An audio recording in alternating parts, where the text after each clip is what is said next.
Another where it is touching you and that which transcends universe. We know only one part of the breath. When it moves into the universe, into the body, we know it. But it is moving always from the body to the no-body, from the no-body to the body. We don't know the other point. If you become aware of the other point, the other part of the bridge, the other pole of the bridge, suddenly you will be transformed. Transformed, transplanted into a different dimension. But remember, what Shiva is going to say is not yoga, it is Tantra. Yoga also works on breath. But the work of yoga and Tantra is basically different. Yoga tries to systematize breathing. If you systematize your breathing, your health will improve. If you systematize your breathing and if you know the secrets of breathing, your life will become longer. You will be more healthy and you will live longer. You will be more strong, more filled with energy, more vital, alive, young, fresh.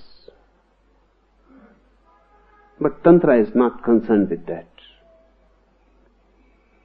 Tantra is concerned not with any systematization of breath, but using breath just as a technique to turn inwards. One is not to practice a particular style of breathing, a particular system of breathing, or a particular rhythm of breathing. No. One has to take breathing as it is. Just one has to become aware of certain points in breathing. There are certain points. We are not aware of them. We have been breathing and we will go on breathing. We are born breathing and we will die breathing. But we are not aware of certain points. And this is strange. Man is searching, probing deep into space. Man is going to the moon. Man is trying to reach farther from Earth into this space. And man has not yet learned the most nearest part of his life. There are certain points in breathing which you have never observed. And those points are the doors.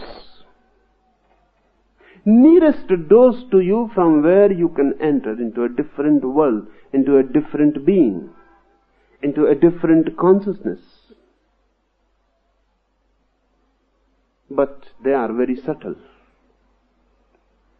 To observe a moon is not very difficult.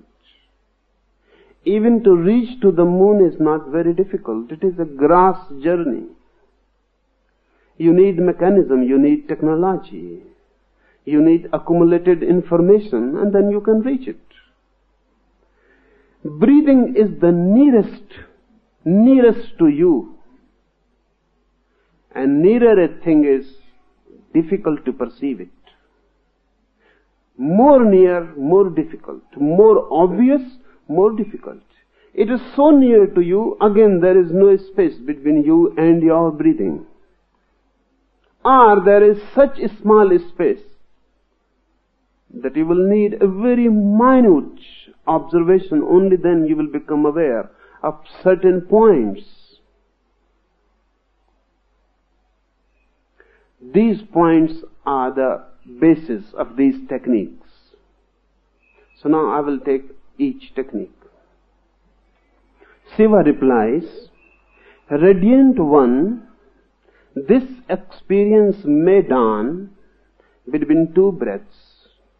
After a breath comes in, and just before turning up the beneficence. One technique. Radiant one, this experience may dawn between two breaths.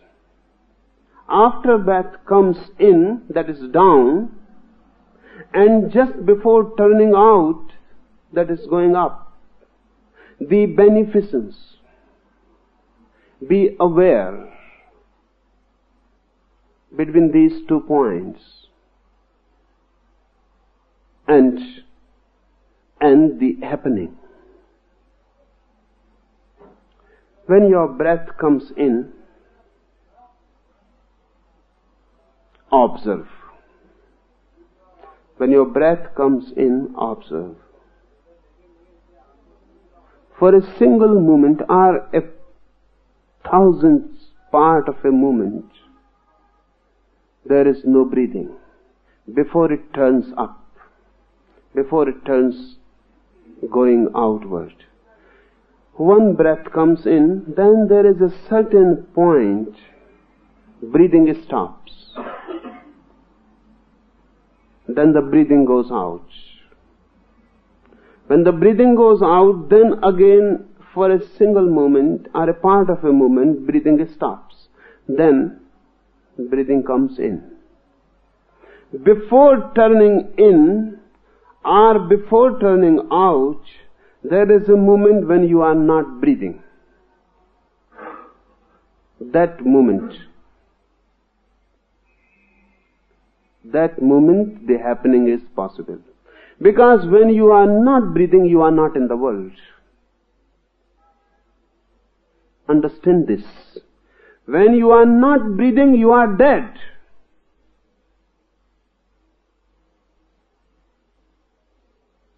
You are still, but dead. But the moment is of such a short duration, you never observe it. For Tantra, each breath is a death, and each new breath is a rebirth. Breath coming in is rebirth. Breath going out is death. The outgoing breath is synonymous with death. The incoming breath is synonymous with life. So with each breath you are dying and reborn. And the gap between the two, it is of very short duration, but keen, sincere observation and attention will make you feel the gap. If you can feel the gap, Shiva says, the beneficence, then nothing else is needed. You are blessed. You have known the thing has happened. You are not to train the breath, just as it is. Why? Such a simple technique, it looks so simple.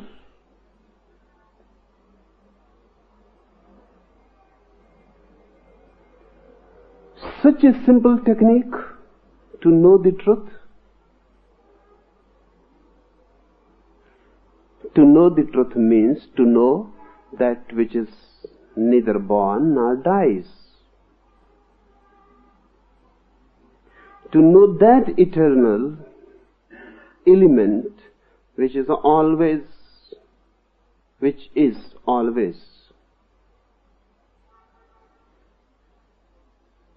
But you can know the breath going out, you can know the breath coming in. You never know the gap between the two. Try it. Suddenly, if you can get the point, and you can get it, it is already there. Nothing is to be added to you or to your structure. It is already there. Everything is already there. only a certain awareness. So how to do this? First become aware of breath coming in. Watch it. Forget everything. Just watch breath coming in. The very passage when the breath touches your nostrils, feel it there. Then let the breath move in. Move with the breath, fully conscious. You are going down, down, down with the breath. Don't miss the breath. Don't go ahead. Don't follow. Just go with it. Remember this. Don't go ahead. Don't follow it like a shadow. Be simultaneous with it. Breath and consciousness should become one. Breath goes in, you go in. Only then it will be possible to get the point which is between two breaths. It will not be easy. Move with the breath, then move with the breath out, in, out, in, out. Buddha tried and used this method particularly. So this method has become a Buddhist method. In Buddhist terminology, it is known as Anapanasati Yoga. And Buddha's enlightenment was based on this technique. Only this.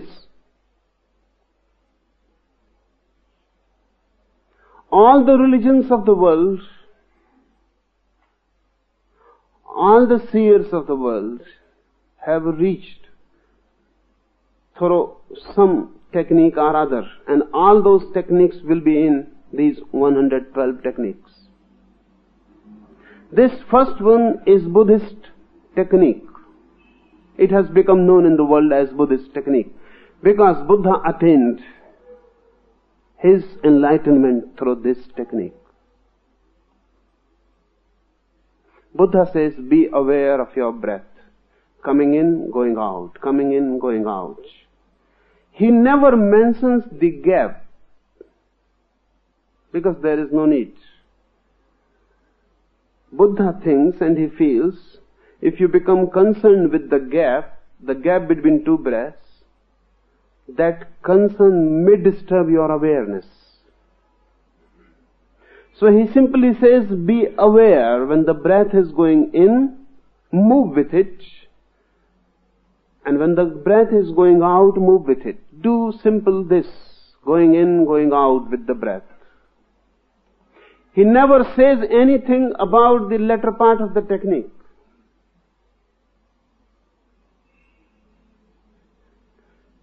The reason is Buddha was talking with a very ordinary man. Even that may create a desire to attain the interval.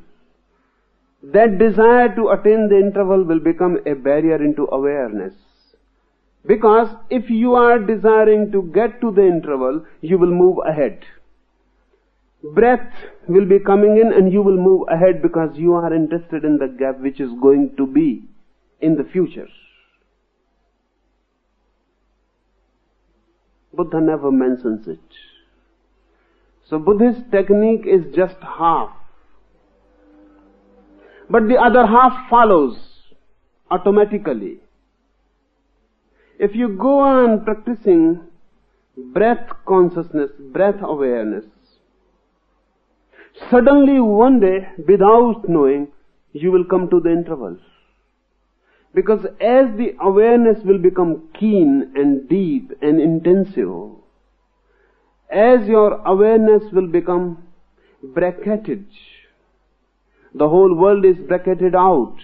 Only your breath coming in or going out is your world. The whole arena for your consciousness. Suddenly you are bound to feel the gap when there is no breath. When you are moving with breath minutely, how can you remain unaware when there is no breath? You will become suddenly aware that there is no breath. And the moment will come when you will feel now neither the breath is going out nor the breath is coming in. Breath has stopped completely. In that stoppage, the beneficence.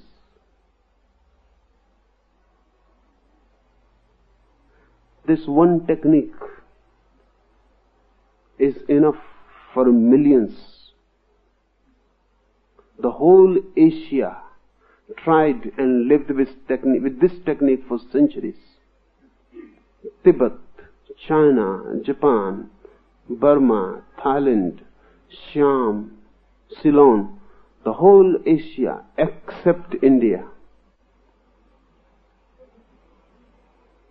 has tried this technique, only one technique.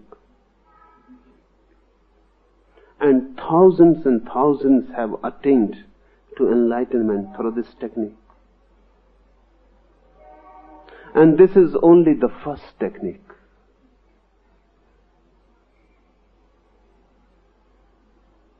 But unfortunately, because the technique became associated with Buddha's name, Hindus have been trying to avoid it.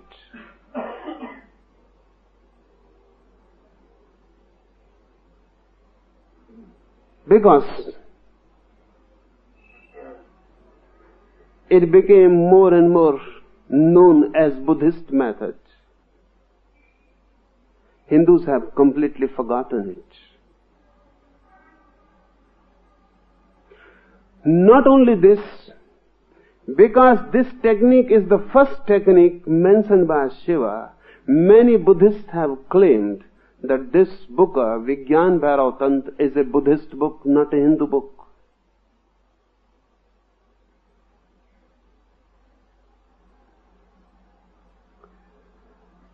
It is neither Hindu nor Buddhist. And technique is just technique.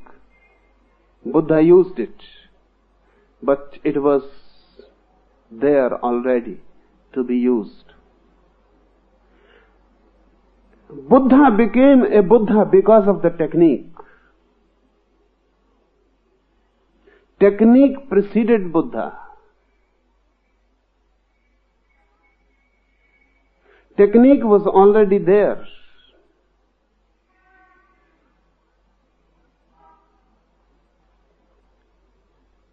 Try it. It is one of the most simplest techniques. Simplest compared to other techniques. I am not saying simple for you. Other techniques will be more and more difficult. That's why it is mentioned as the first technique.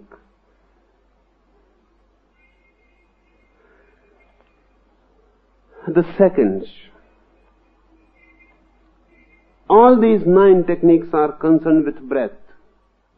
As breath turns from down to up, and again as breath curves from up to down, through both these turns realize are the same, but with a slight difference. The emphasis is not now on the gap, but on the turning. Outgoing, ingoing breath, they make a circle. Remember, these are not 2 parallel lines. We always think of them as 2 parallel lines.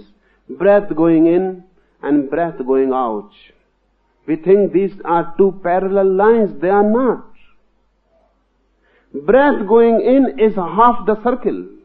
Breath going out is other half of the circle. So understand first, breath in and out creates a circle. They are not parallel lines. Because parallel lines never meet anywhere. Secondly, the breath coming in and the breath going out are not 2 breaths. One breath. The same breath which comes in goes out. So it must have a turn inside. it must turn somewhere.